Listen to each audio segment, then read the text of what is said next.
Ya, teman-teman, ini ada emiten tukar pikiran ya. Ini masuk ke LQ45 teman-teman ya. Esa Industri Indonesia. Kita lihat profilnya dulu teman-teman. Tapi ini bukan ajakan menjual dan membeli teman-teman ya. Tapi kalau untuk LQ45 sih sebenarnya walaupun nyangkut ya santai-santai aja gitu. Cuman kita harus tahu aja belinya lagi mahal atau lagi murah gitu aja ya. Baik, kita profilnya itu pengoperasian kilang LPG domestik terbesar milik swasta di Indonesia. Bisnis utamanya adalah pemurnian dan pengolahan gas bumi untuk menghasilkan LPG campuran propen dan batun, botun ya, dan kondensat dengan kapasitas 190 TVD ton per day ya, perusahaan di bidang gas-gasan. Oke, mungkin profilnya silakanlah ya dibaca-baca. Saya langsung fokus ke isinya aja nih, yang masyarakatnya. Masyarakatnya itu udah over ya 54% ya. Cuman di sini ada beberapa nih, ada ketokohan. Ya, ini ada ketokohan nih ya. LQ45 tapi ada ketokohan. Pengendalinya juga perorangan ya. Terus sekarang yang masuk banyak ya, udah masuk yang banyak, artinya jualannya laris gitu kan. Ini holding komposisinya Koran udah mulai up ke atas, si domestik udah mulai ke bawah, artinya si domestik udah mulai jualan ya, udah mulai take profit, udah mulai katos. Tapi kalau katos jangan lah ya, pasti ini udah take profit, tapi yang nampung adalah Koran ya. Secara umum, gambaran umum ya. Listingnya 2012 ya, harga IPO-nya 610. Ya ini ada ketokohan aja teman-teman ya, ada ketokohan, tenang aja. Jadi bila mana ada ketokohan ya biasanya, dan pengendalian juga perorangan biasanya ya, berdasarkan hukum kebiasaan ya, si emitennya suka nahan, dan nanti juga pada akhirnya dia akan di up sebenarnya, seperti itu. Gambaran besar aja dulu ya. Kita lihat insider, siapa tahu dia jualan lagi. 02 Agustus 2024 Agustus ternyata ada yang makan ya barangnya ya. Juni 2024 itu ya, 2024 nih Insinyur T. Permadi Rahmat tuh ya ngambil 7%. Nambah lagi nggak? Nambah lagi 0,07. Nambah lagi 0,07, nambah lagi ya. Jadi ada yang sedang mengakumulasi. Terus si Garibaldi Thohir juga ngambil lagi tuh 0,04%. Artinya ini lagi diakumulasi ya, lagi dibeli lah gitu ya. Terus kita lihat corporate action.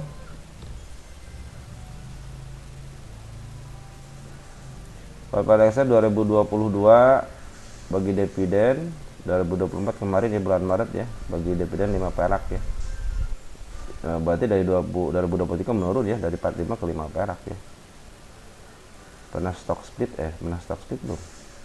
Pernah ya, 1 berbanding 10. Berarti ini sempat harganya harga tinggi ya. Waktu tahun 2017 Raig isu juga pernah. Berarti ini udah penambahan modal ya, wajar mungkin kalau yang beredar di masyarakatnya banyak ya. Kita lihat ke statistik. Dari statistik kita net income dulu ya. Net income-nya bertambah ya dari 13 miliar ke 175 miliar di kuartal 2-nya. Terus dari kuartal 1 juga sama ya, dari 2023 ke 2024 kuartal 1-nya juga ada peningkatan. Artinya ini lagi grow ya pendapatannya. Net income-nya. Kita lihat revenue-nya dari 1,2 triliun ke 1,3 ada peningkatan. Dari 1,3 ke 1,1. Artinya nah kuartal 1 ini ada penurunan ya. Di sininya ada peningkatan di net income-nya, di revenue-nya ada penurunan. Artinya apa? Berarti ada yang dipangkas di sini ya. Jadi pendapatannya kecil, cuman untungnya gede gitu ya. Artinya ada beberapa yang kepangkas nih ya. Apakah kepangkasnya biaya-biaya dikurangin atau karyawan? Ya itu mungkin internal gitu ya, yang bisa menghitung seperti itu. Mungkin nanti dari berita-berita mungkin kalian yang suka emitennya pasti sering ngikutin lah ya. EPS-nya kalau di TTM kan dia lumayan ya, di 47. Nanti kita hitung berdasarkan rumus per ya. Nah, kita lihat pernya TTM-nya 16,97, artinya ini agak sedikit mahal ya, 6 poin mahal, kan standar itu 10 ya. Terus dari PBP 2114, artinya ini karena dia bagian dividen, cuma dividennya kecil ya, cuma 5 perak, jadi sebenarnya ini masih mahal gitu kan. Untuk segi minimal 1,7 lah, 1,7, 1,8 lah gitu ya. Mungkin agak wajar, tapi kita nanti hitunglah berdasarkan PBP ya, biar lebih meyakinkan lagi. EPS-nya udah dihitung, PBP-nya itu 373, sekarang harganya 800. Ya mungkin udah dari harga bukunya aja udah kelihatan ya. Terus kita lihat DER-nya 0,29 ya, masih wajar lah ya. Yang penting jangan 0,9 atau enggak 1 gitu, berarti kan equity sama hutangnya seimbang. ROE-nya bagus ya, 12,61, artinya ada 2 poin di atas rata-ratanya itu 10%. Baik, kita langsung ke asetnya. Kita lihat aset, kita pakai kuartal 2 aja ya. Kuartal 2 di sini ya, balance sheet ya. Buat mengetahui aja ini grow atau tidak ya. Lihat dari tahun 2019 ya. Untuk ekuitasnya aja 4,5, 4,1 menurun, 4,1 ke 38 menurun, 3,8 ke 6,0 berarti nanjak, 6,0 ke 8 nanjak, 8,0 ke 8,4 artinya nanjak. Ini artinya selama 3 tahun ini, dari tahun 2022, 2023 sama 2024 di kuartal 2 nya bagus ya, ada peningkatan yang sangat signifikan. Lihat dari PBP nya yang biasanya 1,5 turun ya, 0,86, 2,1, 31,4, 1,6, sekarang naik lagi karena pendapatannya istilahnya meningkat. Mungkin pada beli akhirnya si sahamnya ya makin ke atas gitu ya. Nanti kita hitunglah ya berdasarkan Pundacat. Dari Pundacat, nah teman-teman, kita kan saya punya Pundacat bawaannya broker ini ya. Kalau satu tahunan ya. Kalau untuk 1 tahunan artinya jangka pendek, ini lagi oversold, artinya ini lagi jenuh beli ya. Jadi udah melampaui harga tertingginya untuk jangka pendeknya 1 tahunan. Cuman kalau untuk jangka panjangnya 3 tahunan, dia masih di harga standarnya ya, masih biasa-biasa aja. Kalau mau nunggu lama ya bisa sampai ke arah 1.400-an ya, bisa ke arah titik teratasnya di sini ya, di tahun berapa nih? Tahun 2022 ya. Ataupun menyentuh kedua titik terendahnya di bukitnya di 1100, ataupun bisa menyentuh ke 1071 ya. Mudah-mudahan bisa ke arah situ karena sini lagi grow up ya. Jadi dia lagi tadinya turun, sekarang lagi grow ya. Lagi lagi ke atas ya. Dari sini juga dari support dia tidak bisa menembus support yang pertama di sini ya. Cenderung dia membuat tangga, atau kecuali yang di sini ya, di area bulan Julian ya, dia ketembus hampir sama lah menuju supportnya. Untuk 5 tahunan coba lihat ya, dia lagi istilahnya lagi pullback ya, secara jangka panjang dia lagi pullback. Cuman untuk 1 tahunannya dia berada di overnya ya, di oversoldnya, lagi jenuh jual. Kalau dia diturunin ya wajar karena dia udah menyentuh overnya, lagi jenuh jualnya. Mungkin tensinya direndahin dulu lah gitu ya, mungkin tensinya direndahin dulu, nanti mungkin bisa di up lagi untuk mencari ancang-ancang buat ke atas. Jadi kalau ada nanya kenapa nggak naik, ini lagi di jenuh jualnya gitu.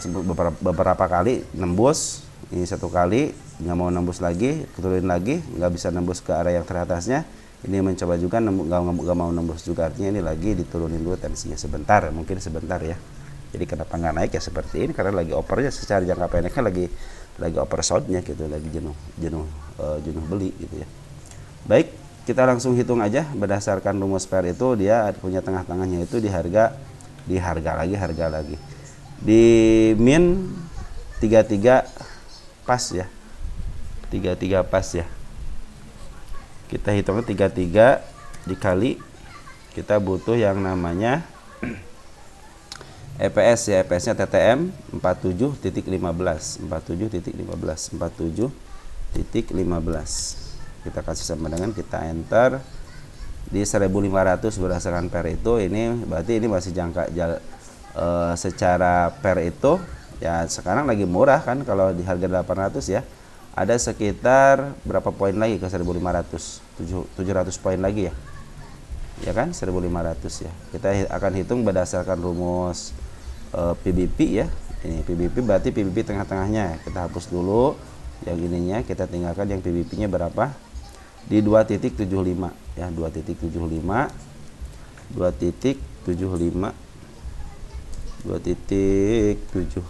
dikali, kita harus nyari namanya harga bukunya ya, 37394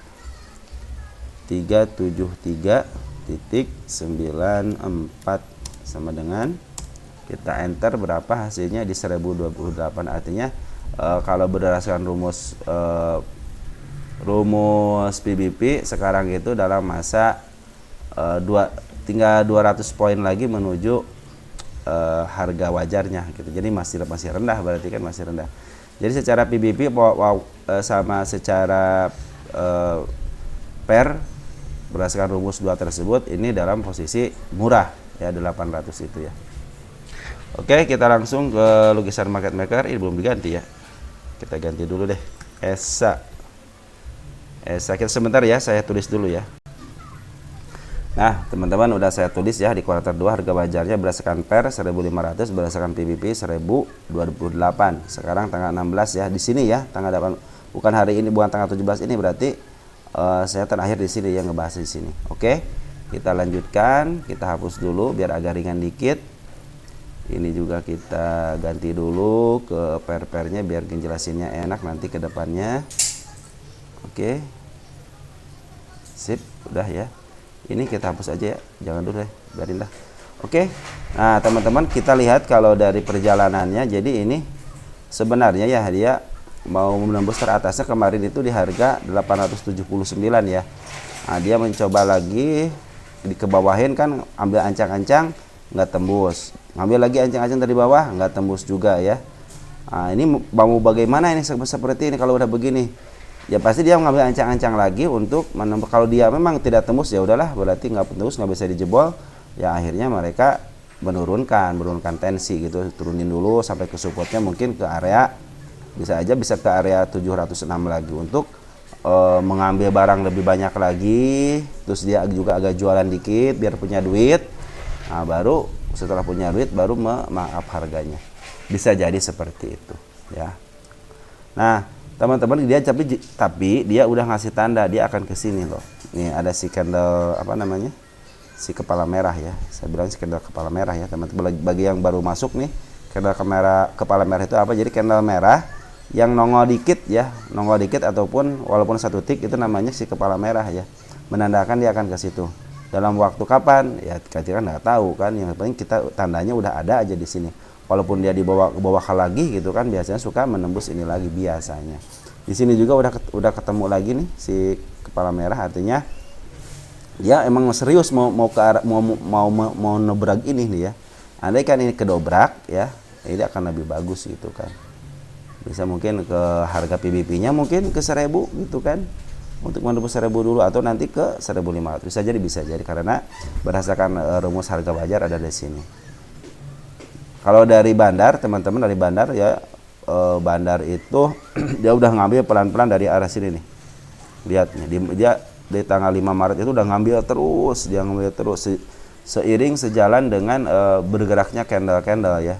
Malahan kemarin aja ketika turun aja dia tidak menjual terlalu banyak, dia malah ngambil lagi. Ini lagi terus diakumulasi. Cuman untuk foreign semenjak bandar lokal dia memaaf harga, foreignnya dia ngejual, tapi seiring dengan terus diakumulasi sama bandar, akhirnya dia ngikutin juga, sama dia sempat jualan juga. Artinya dia juga seperti kita lah, swing kalau udah tensinya udah turun, udah jualan ya ngambil lagi gitu, seperti itu teman. Ini juga lagi ngambil lagi foreign ini ya. Jadi sebanyak keturunan tiga ini si foreign lagi ngambil ya teman-teman nih ya, garis foreign yang warna biru tinggi banget, dan dia belum ngebuang secara signifikan, hanya membuang 4 titik juga itu tidak terlalu banyak ya, tapi pengambilannya banyak banget ini ya. Kita hitung dari sini tanggal berapa nih, tanggal 23 Juli 23 Juli. Kita lihat siapa yang ngambil untuk forennya 23 Juli. Yang penting kita lihat foren, kenapa? Karena sangat mempengaruhi ya. Kita forenkan. Terus ZP kalau udah ngambil bagus ya. Kalau ZP yang memimpin ataupun CC yang memimpin, kadang-kadang suka baik dia jualannya di atas. Beda dengan BK gitu ya. Saya BK kadang-kadang suka agak kesal juga sama si BK ya. Nah terus ada si underdog dia, si BB. Ya, kalau kalian mengikuti video saya, kenapa broker BB dibilang underdog? Karena melihat si BB itu tidak terdeteksi sebagai bandar, tidak terdeteksi sebagai bandar lokal ya. Cuman dia kalau ke foreign pasti terdeteksi lah ya, karena emang KTP-nya KTP foreign gitu. Cuman yang namanya broker BB ini dia cenderung tidak terdeteksi di kalau dia lokal ya, kalau dia lokal tidak terdeteksi di bandar sebuah emiten. Dia sepertinya emang dia itu seperti orang yang melanglang buana lah gitu. Domestik domestiknya kok ada sih. Ntar dulu ke domestik. Kalau domestiknya banyak ya dari sini nih.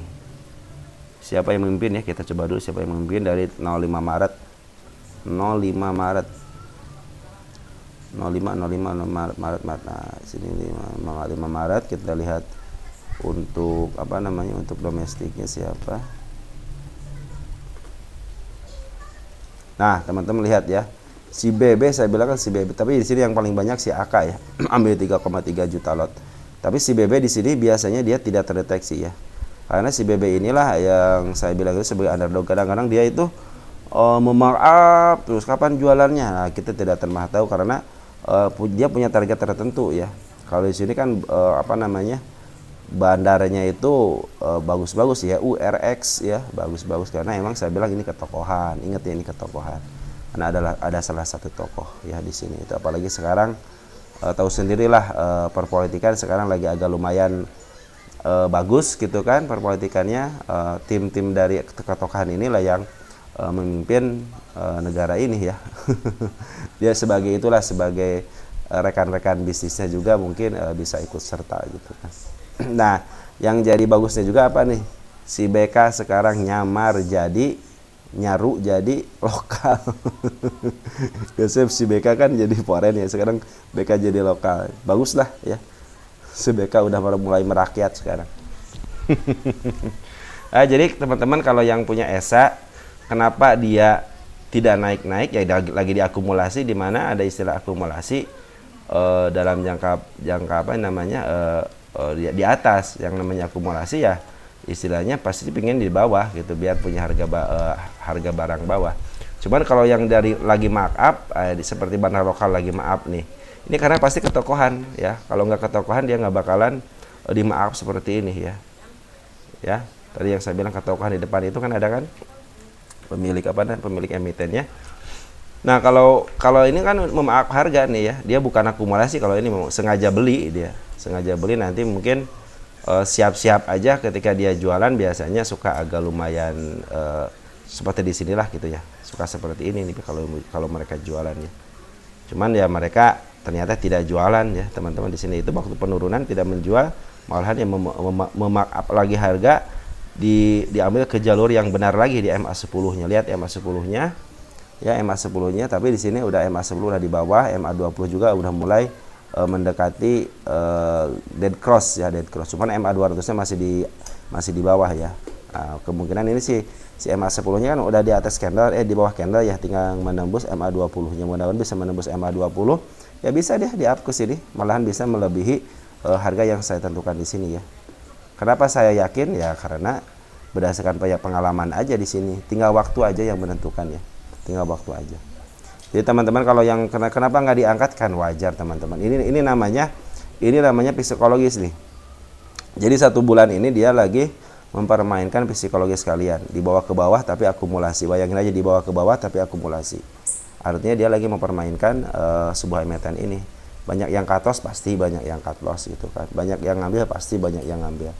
Tergantung dari teman-teman. Makanya nanti dilihatnya seberapa besar retail itu cut loss ya. Kalau ya besar yang besar dari cut lossnya, berarti kan yang nampung nih kesel sendiri ya, yang nampung adalah Poren sama si Bandar gitu kan ya teman-teman, seperti itu. Apalagi sekarang hari tanggal 16 nih YB udah mulai ikutan teman-teman nih, YB ini ya di lokalnya ya, YB udah mulai ikutan, EP juga mulai ikutan, DR udah mulai ikutan. Kita lihat Porennya, BB juga sekarang memimpin untuk tanggal 16 gitu kan. Mendingan BB yang memimpin daripada JP, daripada si BK yang memimpin ya. Frekuensi analyzer ya, smart money yang masuk juga udah makin banyak. Artinya ini smart money belum jualan, nampung terus ya. Di sini juga nampung terus. Jualannya sedikit, ini dianggap tidak jualan kalau begini ya. Tapi kalau begini kan nampung terus. Dari semenjak bulan Maret juga terus nampung. Artinya kalau di LQ45 saya bilang aman, tenang aja. Apalagi sekarang di emiten SA ini ada ketokohan, dia lagi di garis MA 200, artinya lagi uptrend. Pengumpulan dari Poren juga bagus, pengumpulan dari bandar lokal juga bagus. Harusnya secara teori ini uptrend lagi ya. Mungkin segitu aja teman-teman ya. Ciao ya.